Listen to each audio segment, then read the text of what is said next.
I'm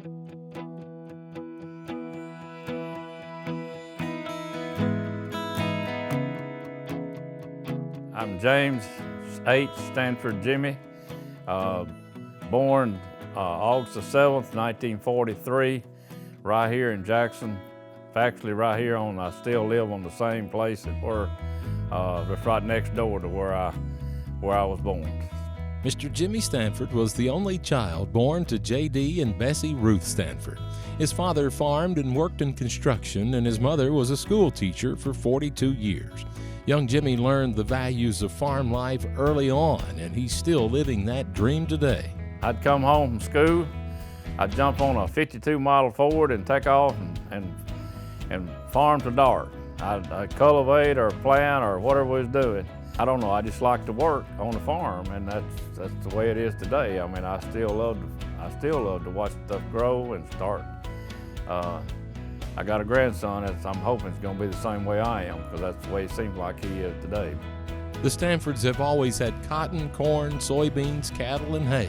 They fed hogs out for several years, and Jimmy was active in 4-H and FFA and attended all 12 years of school at Beach Bluff, where he graduated in 1961. He briefly attended UT Martin, but knew he was always going to farm. And it was back in grade school that he had first known Linda Butler. But it wasn't until after high school, when they went on a blind date, that they fell for each other. A girl that I graduated with from school worked at Southern Supply with her at Jackson. It was a supply company. And they got us to go on a date with them or invite, and that's where it all happened at. I mean, that's that one date, and from then on we never did nobody else. I didn't date nobody else, and I don't know if she did or not. She might have, but I didn't know. But anyway, I did.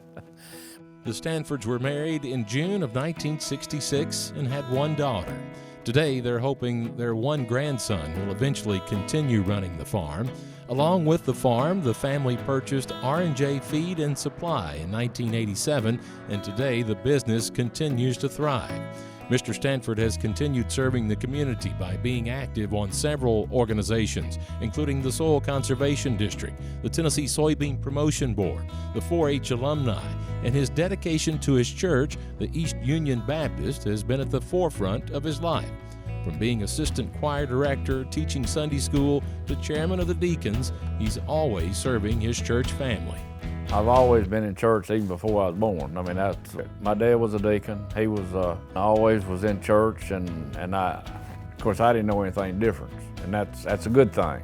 I enjoy church work. I feel like it's what we should be doing, and so I think the Lord's blessed me a whole lot. So I can't hard not to do what He wants me to do.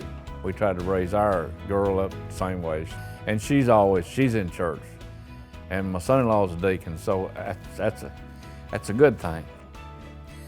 Makes you kind of break up when you think about how that things is happening, that God's been good to us. You have bad times, you have good times, and He's always there for you. I mean, there's no doubt in my mind that I couldn't have got through all these times if God hadn't been on my side. Mr. Stanford has also served the Farm Bureau almost religious-like.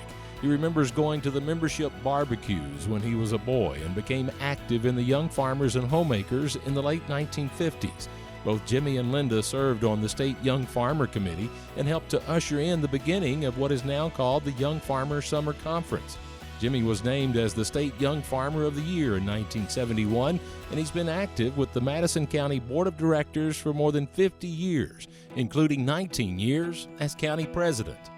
Our all-star group was in Madison County. It's kind of what took over the Young Farmer and Homemakers, and that's where I really started realizing what Farm Bureau was all about. The first thing they did, the board of directors, of course they put me on the board of directors, and that's what I took off at with Farm Bureau. And I'm where I am today because of what I've tried to do and what I've tried to realize that Farm Bureau did. And I don't know how to express, what this means to me is I went through life trying to realize that Farm Bureau is for the rural people. I think Farm Bureau is an organization that kind of looks out for us as an individual that's in this, and I just learned a lot through Farm Bureau. Mr. Stanford's commitment and dedication to Farm Bureau and his family and community define the true meaning of the Distinguished Service Award. And today, his name is added to the recipients of the Farm Bureau's highest honor. It's hard for me to tell you what this means to me. This is something that I never thought that I would probably have the opportunity to do. I mean, yeah, I've been to conventions and I've seen it happen to a lot of folks, a lot of people that's been in this shoes that I'm in today. But when they called me and I got this letter and they brought it to me and I said, Dad, I couldn't help but just tear up. Just like right now, I'm just about to tear up because I know there's other people out there probably done as much as I have, but they probably had enjoyed doing it more than I have.